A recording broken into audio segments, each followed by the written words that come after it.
종국으로 떠날 날짜가 4월 20이튿날로 정해졌다. 애숙이 궁으로 들어와 공주 수업을 받은 지 8회째가 되던 날 윤상궁이 저정해서 총국 사신들이 뜻을 쫓아 날짜가 그리 결정됐다고 알려주었다.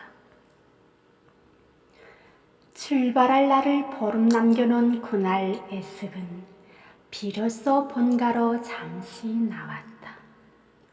짧은 기간이었으나 애숙의 모습은 크게 달라져 있었다. 처음에는 어색하기만 했던 의상도 제법 익숙해졌고 말투도 많이 변했다. 커다란 가마를 타고 당도한 본가 대문 앞에는 부모와 오빠들이 마중을 나와 있었다. 조그만치 마을 사람들도 여럿 나와서 훔쳐보는 모습이 목격됐다. 그런데 그간 무슨 거지가 있었던지 아버지와 어머니는 가마에서 내리는 딸 앞에 허리를 깊이 숙였다. 어머니가 인사말을 했다. 공주마마 납시었나이까? 생경했다. 하지만 곧바로 애숙은 윤상궁이 수없이 거듭했던 다짐을 기억해냈다. 이제부터 공주마마는 상감마마의 수양딸이자 이 나라의 공주로 신분이 바뀌셨으니 어떤 경우에도 그리 조심하셔야 하옵니다. 애숙은 부드러운 어투로 어머니 인사를 받았다. 어머니, 그간 무탈하셨는지요? 소녀 궁궐에서 잠시 돌아왔습니다. 공주마마께서 이리 강건하신 모습으로 친가에 돌아오시니 기쁘기 한양 없사옵니다. 앞장서서 오르시지요. 마땅히 앞서서 마당에 들어설 뿐인데 궁녀들과 마을 구경꾼들이 보고 있으니 뒤에 서서 일을 갖췄다. 애숙이 앞장서서 대문을 들어섰다. 요를도 채 되지 않은 실이었는데도 집이 달리 보였다. 궁궐에서 워낙 큰 종각들을 보아왔던 탓인지 모두가 협소하게 느껴졌다. 전에는 한 번도 깨닫지 못했던 감상이었다. 그쯤에서 궁녀들은 다음 날 다시 오마 하고 가마와 함께 왕궁으로 돌아갔다. 안방으로 들어서자 어머니가 애숙을 말없이 부둥켜 안았다. 익숙한 체온이 느껴졌다. 아버지와 오빠들이 그 모습을 자애로운 눈빛으로 이윽히 바라보고 있었다. 애숙은 두 분을 앉게 하고 큰 절을 했다. 어머니가 궁금증을 견디지 못하고 붙어 앉아 물었다. 궁궐에서의 생활은 어떠하셨습니까? 어머니, 그렇게 전대하시면 소녀가 섭섭합니다. 집에 왔으니 예전처럼 편하게 자식으로 대해주셔서. 그래도 되겠습니까? 아무럼요. 저는 지금도 앞으로도 어머님이 딸 자식입니다.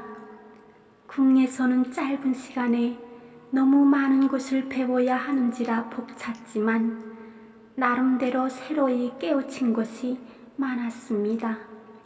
하지만 비단 옷에 그 첫반상을 받았어도 이곳 우리 집만 100번 못하고 불편했습니다. 어머니가 애처로운 눈빛으로 딸을 쓰다듬었다. 필시 그러했을 것이다. 나고 자란 집보다 더 좋은 것은 없는 법이니 왜 안 그럴 것이냐. 하지만 소녀 언젠가는 출가하여 다른 환경에 적응하며 살아야 하는 요인이 생명을 생각하고 살았습니다. 이제 그때가 이르렀다고 생각하고 적극적으로 배우고 익히고자 노력하고 있으니 심려하지 마십시오. 날벼락 같은 일을 당하고도 사뭇 의젓한 모습을 지키려고 애쓰는 딸의 모습에 가족들이 눈빛이 칙칙해지었다. 애쓰은 종숙 언니가 보이지 않는다는 사실을 그제야 깨닫고 물었다. 제가 오는 줄 알았을 텐데 종숙 언니가 어째 안 보이시나요? 혹여 무슨 탈이 나신 건 아니온지요? 어머니가 안타까운 듯 말했다. 큰아이는 아무리 생각해도 네가 천국으로 시집가는 일을 마음으로 받아들이기가 어려운 모양이다. 이따금씩 찾아와 눈물바람을 하다가 갔는데 오늘은 아마도 속이 상해서 아예 나타나지 않는 듯 하구나. 조만치 윗목에 앉아있던 다섯째 오빠 이수가 말했다. 조잣거리에 나도는 말들이 여전히 겁지 않습니다. 아버지에 대한 음에도 꾸님이 없고 애숙이가 공주가 된 일마저도 비아냥대는 족속들이 많다 하니 우라를 견디기가 어렵습니다. 몰종한 대갓집 처녀를 공주로 둔갑시켜 어랑캐에다 갖다 바치는 나라가 망신스럽다는 말을 꼬리낌 없이 짓겨려대는 자들이 한둘이 아닙니다. 나라를 위해서 희생할 의장을 하고는 눈꼽만큼도 없는 선비야 신녀들이 모든 일을 비토하는 일에만 열중이니 이 나라의 앞날이 참으로 걱정됩니다. 넷째 오빠가 아우를 바라보며 말했다. 수야, 그 모든 것이 나라에 예기치 못한 사태가 거듭 일어난 후유증일 것이다. 이제 시간이 지나면 가라앉을 터이니 너무 마음 상해하지 않는 것이 좋을 듯하구나. 애숙이 오빠들이 말을 끊듯이 나섰다. 그나마나 오라버니들이 소녀의 천국행에 동행하시게 됐다고 들었습니다. 소녀야 원행에 피부티들이 함께하니 큰 위안이 되겠으나 저 하나 때문에 큰 고생을 하시게 생겼으니 성구에서 어쩐답니까? 이준이 대뜸 대답했다. 그런 소리 말거라. 우리의 고생이 아무리 자심하다 한들 졸리말리 먼 나라로 뚜다지 않는 혼인길을 가는 너만 하겠느냐? 너는 오로지 네 걱정만 하고 어라비들이 필요하거든 기탄없이 말하거라. 그래야 참담한 우리의 마음이 조금이라도 위무가 되지 않겠느냐? 어라비들 걱정이랑 조금도 하지 말거라. 그때 아버지가 뭔가 생각이 난 듯 입을 열었다. 그런데 참 애수가. 네 아버지 말씀하소서. 종국 사신단의 통역이자 어사로 온 종명수라는 자가 있는데 그에 대해서 혹시 들어보았느냐? 금시초문입니다. 어떤 자입니까? 아버지가 목청을 가다듬고 차근차근 말했다. 그 자는 조선사람이다. 조선사람이 어찌 천국이 사신단 일원으로 왔습니까? 그는 원래 평안도 운산이 초난로의 출신이었다.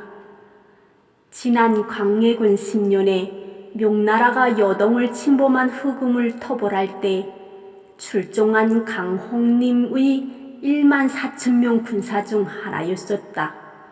그러다가 전투 중에 포로가 되어 총나라에 살면서 총국어를 배운 다음 조선의 사정을 자세히 밀고해 황제의 신임을 얻었다고 들었다. 거기까지 이야기하자 다섯째 오빠 이수가 설명을 거들었다. 서자도 그놈에 대해서 상세히 들은 바가 있습니다. 그자는 병자호란 때 청나라 장수 영골대 마부대의 통역으로 입국해 청나라의 조선 침략에 앞잡이 노릇을 했다지요. 그 뒤 청나라의 세력을 믿고 조정에 압력을 가해 용중 추부사까지 오르기도 했다 합니다. 종주의 간로 봉용문을 종주 군수로 임명하도록 강청하고 병조의 관리들을 구타하는 등 갖은 행패를 부리며 조정을 좌우하다가 청나라로 다시 건너간 작자랍니다. 시강 원솔이었던 강효원, 시강 원필선 종내경 등이 넘을 제교하려다가 오히려 죽임을 당하였다고 들었습니다. 수가 아주 잘 알고 있구나. 말하자면 놈은 망고의 욕족이다.